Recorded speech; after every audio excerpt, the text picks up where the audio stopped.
Hello friends, இன்றைக்கி நம்ம வீடியோவில் என்ன பார்க்க போகிறோம்னா சேப்பக்கிழங்கு ரோஸ்ட் செய்ய போகிறேன். அதை எப்படி செய்யலாம்னு பார்க்கலாம். கிழங்கு 2 விசில் வச்சு வேக வச்சு எடுத்துருக்கேன். இதுக்கு தேவையான மசாலா பார்த்துடலாம். சிக்கன் பொடி 2 ஸ்பூன் எடுத்துருக்கேன், 2 கரண்டி எடுத்துருக்கேன். இஞ்சி பூண்டு பேஸ்ட்டு 1 ஸ்பூனு, கார்ன்ஃப்ளவர் மாவு 1 ஸ்பூனு, சிக்கன் பொடி இதில் போட்டுக்கிடலாம். இஞ்சி பூண்டு பேஸ்ட்டு சேர்த்துக்கிடலாம். கார்ன்ஃப்ளவர் மாவு கொஞ்சம் சேர்த்துக்கிடலாம்.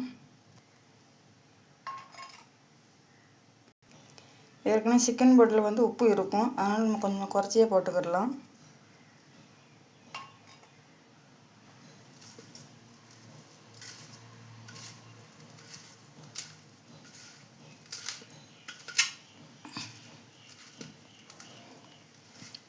இந்த மாதிரி மசாலா எல்லாம் அந்த கிழங்குல படும்போது இன்னும் புரட்டி வச்சுக்கலாம். கருவேப்பிலை கொஞ்சம் வாசத்துக்கு நம்ம சேர்த்துக்கிடலாம். இந்த மாதிரி சிக்கன் பொடியெல்லாம் போட்டு விரவி கொஞ்சம் நேரம் 10 நிமிஷம், ஒரு 20 நிமிஷம் கூட நம்ம வச்சுக்கிடலாம். நல்லா உப்பு பிடிக்கணும்ல. இஞ்சி பூண்டு பேஸ்ட்டு எல்லாம் கலந்து ஒரு 20 நிமிஷம் வச்சு கலந்து வச்சுட்டேன். இப்போ இதை போட்டு பொரித்து எடுத்துக்கிடலாம்.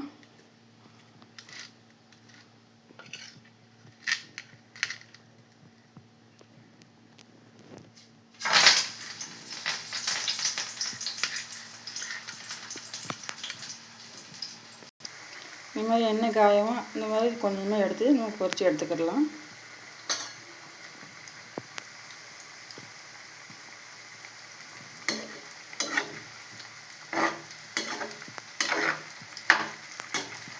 சிம்மில் வச்சு நம்ம பொரித்து எடுத்துக்கிடணும்.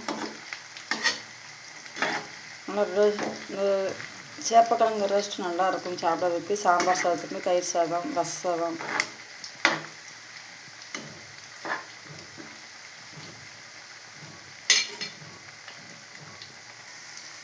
இந்த மாதிரி சேப்பக்கிழங்கு ரோஸ்ட் சிம்மில் வச்சு அப்படியே பெரட்டி விட்டோம்னா வெந்துடும். நல்லா முறுமுறுப்பாயிரும், சாப்பிட்றதுக்கு நல்லாயிருக்கும்.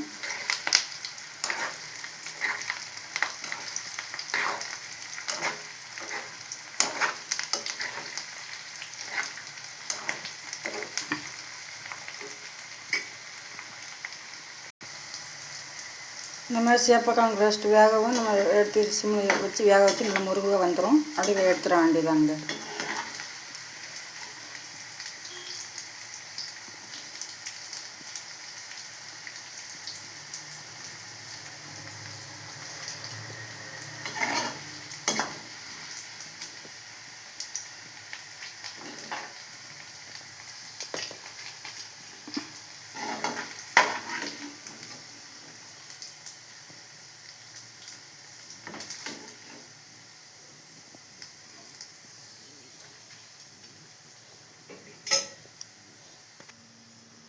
இந்த மாதிரி செஞ்சு பாருங்கள். சேப்பக்கிழங்கு ரோஸ்ட்டு சூப்பராக இருக்கும். சாம்பார் சாதம், தயிர் சாதத்துக்கு நல்லாயிருக்கும்.